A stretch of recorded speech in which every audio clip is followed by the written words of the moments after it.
Hello media கிரிக்ஸ் viewers, உங்கள் எல்லாருக்கும் ஒரு பெரிய வணக்கம். இன்னைக்கான வீடியோ என்ன அப்படின்னா, ஐபிஎல் 2026 மினி ஆக்ஷன் நடந்து முடிஞ்சிச்சு. இதில் நிறைய அன்எக்ஸ்பெக்டடான ட்விஸ்ட்லாம் நமக்கு காத்திருந்துச்சு அப்படின்னே சொல்லலாம். Several high profile international stars பார்த்தீங்க அப்படின்னா அன்சோல்ட் ஆனாங்க.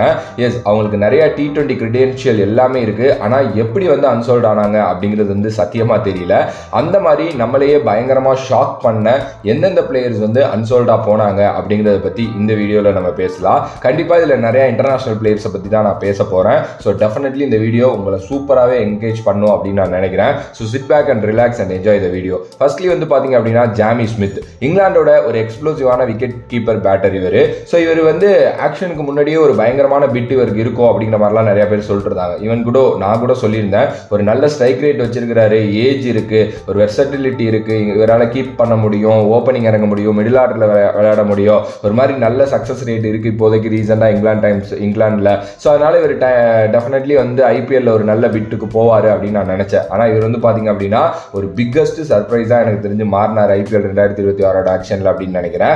ஏன்னா இவர் அன்சோல்ட் ஆனார். யாருமே எக்ஸ்பெக்ட் பண்ணல. எப்படி டீம்ஸ் இவர் எடுக்கல அப்படிங்கிறது எனக்கு சத்தியமாக தெரியலங்க. ஸோ ஜாமி ஸ்மித் ஃபர்ஸ்ட்ல இருக்காரு. ரெண்டாவது பார்த்துக்கிட்டீங்க அப்படின்னா ஜானி பேஸ்டோ ஒரு ப்ரூவன் ஐபிஎல் பர்ஃபார்மர் அப்படின்னே சொல்லலாம். லாஸ்ட் இயர் அவர் பெருசாக பார்த்தீங்க அப்படின்னா போகல. அதுக்கப்புறம் எம்ஐக்கு பார்த்தீங்க அப்படின்னா அவர் ரீப்ளேஸ்மெண்ட் பிளேயரா வந்தாரு. பட் பயங்கரமா ஆடினாரு.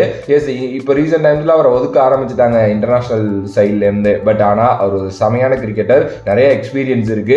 ஒரு பேஸ் பிரைஸ்லேயே அவர் எடுத்திருந்திருக்கலாம். பட் ஆனா அவரையுமே பாத்தீங்கன்னா நிறைய பேர் விட்டாங்க அப்படின்னே சொல்லலாம். மூணாவது டெவான் கான்வே. இந்த ஐபிஎலோட ஆக்ஷன் நடக்கிறதுக்கு முன்னாடியே நான் சொல்லியிருந்தேன் டெவான் கான்வே கண்டிப்பா அன்சோல்ட் ஆவாரு அப்படின்னு சொல்லிட்டு. எஸ், கிட்டத்தட்ட 1000 ரன்களுக்கு மேல ஒரு நல்ல கன்சிஸ்டண்டா ரன்ஸ் வச்சிருக்கக்கூடிய ஒருத்தர் தான். பட் இவரோட பெரிய இஷ்யூவே என்ன அப்படின்னா, இவரால் ஒரு பர்ஃபெக்டான ஸ்ட்ரைக் ரேட்ல ஆட முடியாது. எஸ், இவரோட பேட்டிங் இதுக்கப்புறம் T20 கிரிக்கெட்ல பெருசா ஒத்து வராது அப்படின்னு நான் முன்னாடியே சொல்லியிருந்தேன். அந்த மாதிரி தான் இவருக்கு ஆயிருச்சு. ஸோ டெவான் கான்வே பாத்தீங்க அப்படின்னா அன்சோல்ட் ஆனாரு. ரொம்ப ரொம்ப மன கஷ்டப்பட்டு ஒரு சில ட்வீட்லாம் போட்டிருந்தாரு. அதை பார்க்குறப்ப ரொம்ப உண்மையிலுமே கஷ்டமா இருந்தது. அதுக்கு அடுத்தபடியா மைக்கேல் பிரேஸ்வெல், ஒரு ஜென்யூனான ஆல்ரவுண்டர், ஒரு நல்ல பவர் ஹிட்டிங் எபிலிட்டி இருக்கு, விக்கெட் டேக்கிங் எபிலிட்டி இருக்கு, ஒரு சூப்பரான ஒரு பிளேயர். ஒரு மாதிரி இவரும் நிறைய டீம் அப்படியே இது பண்ணுவாங்க அப்படின்னு நினைச்சேன். இவன் சிஎஸ்கே மாதிரி டீம்ஸ் கூட போவாங்கன்னு நான் நினைச்சேன். ஏன்னா மிடில் ஆர்டர்ல நல்ல டெப்த் ஏற்படுத்தக்கூடிய ஒரு பிளேயர். அதே மாதிரி ஒரு 6th பவுலிங் ஆப்ஷனாவே நீங்க வைக்கலாம். அந்த அளவுக்கு ஒரு சூப்பரான பிளேயர். பட் ஆனா இவரையுமே யாருமே சீண்டல. ஸோ இவரும் அன்சோல்ட் ஆனது ஒரு சர்ப்ரைசிங்கான விஷயம் அப்படின்னு தான் நான் சொல்லுவேன். அதுக்கு அடுத்தபடியா ஷாய் ஹோப். எஸ், இன்டர்நேஷனல் கிரிக்கெட்ல கரண்டா நீங்க பாத்தீங்க அப்படின்னா ஒரு சில பிளேயர்ஸ் பட்டையை கிளப்பிட்டு இருக்காங்க. அதுல ஒரு ஆள் ஷாய் ஹோப் அப்படின்னு சொல்லலாம். வெஸ்ட் இண்டீஸோட மோஸ்ட் கன்சிஸ்டன்ட் பேட்டர். 2025 கிட்டத்தட்ட எல்லா ஃபார்மேட்லயுமே நல்லா ஆடி இருக்காரு அப்படின்னு சொல்லலாம். ஆனா இவரை பாத்தீங்க அப்படின்னா யாருமே எடுக்கல. நான் மறுபடியும் டெல்லி வரை டச் பண்ணுவாங்கன்னு தான் நினைச்சேன். ஏன்னா ஒரு நல்ல ஸ்டெபிலிட்டி இருக்கக்கூடிய ஒரு பிளேயர். ஸ்ட்ரைக் ரேட் கொஞ்சம் ஒரு கேள்விக்குறி தான். பட் ஆனா சூப்பரா ஆடுவாரு, ஆங்கர் பண்ணுவாரு. கண்டிப்பா இந்த மாதிரி ஒரு பிளேயர் எல்லா டீம்லயும் இருக்கிறது நல்லது. பட் ஆனா இவரை யாருமே சீண்டல. ஸோ இவருமே ஒரு பெரிய அன்சோல்டு பிளேயர் அப்படின்னே சொல்லலாம். அடுத்து Jake Fraser McGurk, one of the destructive young batters இந்த வேர்ல்ட் கிரிக்கெட் அப்படின்னே சொல்லலாம். லாஸ்ட் இயர் கிட்டத்தட்ட 9 கோடி ரூபாய் மேல கொடுத்து டெல்லி பேக் பண்ணாங்க இவரை. ஆனா இந்த வாட்டி பாத்தீங்க அப்படின்னா அன்சோல்ட் ஆனார். பேஸ் பிரைஸ் கூட யாருமே எடுக்கல. எப்படி ஒரு சீசன்ல அப்படியே எல்லாமே உல்டாவா ஆகுதுன்னு பாருங்களேன். எஸ், அடிச்சு தும்சம் பண்ணக்கூடிய ஒருத்தர். அபிஷேக் சர்மா மாதிரி கைண்ட் ஆஃப் பேட்டர் இவரு. ஆனா எங்கேயோ இவரை கண்டுபிடிச்சிட்டாங்க. இவரோட லைக் பேட்டிங்கோட அந்த லூப்பை கண்டுபிடிச்சிட்டாங்க பவுலர்ஸ் அப்படின்னு தெரிஞ்சிருச்சு. எஸ், இவர் எடுக்கிறது வேஸ்ட் அப்படிங்கிற மாதிரி முடிவு பண்ணியே விட்டுட்டாங்க. பட் எனக்கு தெரிஞ்சு வந்துருவாரு திருப்பி. ஆப்வியஸ்லி ஏதாவது ஒரு டீமோட ரீப்ளேஸ்மெண்டாவோ இல்லை ஏதாவது உள்ள வருவாரு. எனக்கு தெரிஞ்சு மறுபடியும் இவர் ஒரு பெரிய பிளேயரா மாறுவார் ஐபிஎல்ங்கிறத மாற்று கருத்து இல்லை. ஏன்னா சின்ன பையன் தான், ரொம்ப சின்ன பையன், நிறைய ஏஜ் இருக்கு, கத்துக்குவாரு.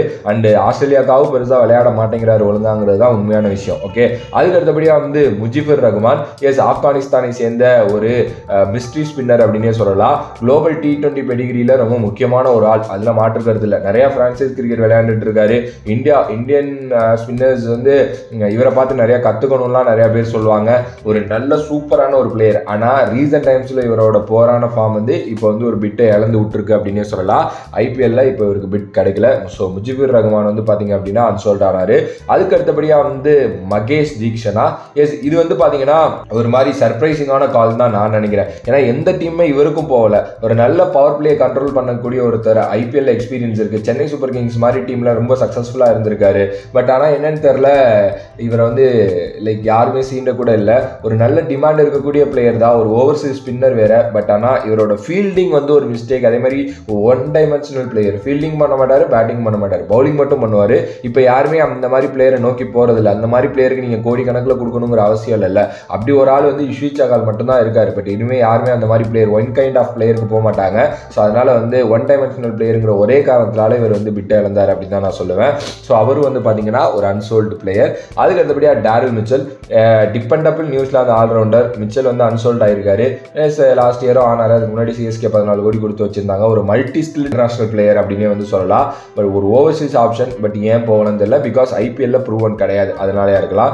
பட் ஆனால் மிச்சல்லாம் எடுத்து வைக்கலாங்க. நல்ல பிளேயர் தான். பேஸ் பிரைஸில் எடுத்திருந்தாலே சூப்பர் டீல் அப்படின்னு தான் நான் சொல்லுவேன். ஓகே, அதுக்கு அடுத்தபடி அல்சாரி ஜோசப் வந்து ஒரு எக்ஸ்பிரஸ் பேஸ் வச்சிருக்கக்கூடிய ஒருத்தர்.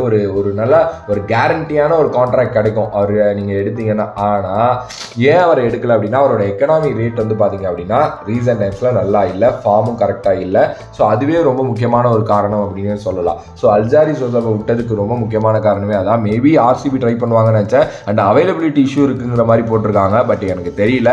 பட் அல்சாரி ஜோசப்பும் வந்து பார்த்தீங்கன்னா அன்சோல்ட் ஆயிருக்காரு. ஸோ இந்த டாப் 10 லிஸ்ட் தான் முக்கியமான சர்ப்ரைசிங்கான அன்சோல்ட் அப்படின்னு நான் சொல்கிறேன். எஸ், இதில் வந்து நான் டெவான் கான்வே அன்சோல்ட் ஆவார்னு எனக்கு முன்னாடியே தெரியும். அதே நேரத்தில் வந்து பார்த்தீங்கன்னா சாய் ஹோப்புக்கும் பிட்டு கிடைக்காதுன்னு தெரியும். பட் ஆனால் எங்கேயாவது போயிடுவாங்க அப்படின்னு தான் நான் யோசிச்சேன். ஸோ நீங்கள் என்ன நினச்சிங்க? இதில் உங்களுக்கு ரொம்ப சர்ப்ரைசிங்கான பிளேயர் யார் அப்படின்னு சொல்லிட்டு மறக்காம காமெண்ட் பாக்ஸில் கமெண்ட் பண்ணுங்கள். If you like the video, like, share and subscribe to நம்மளோட கிரிக்ஸிப் சேனல்.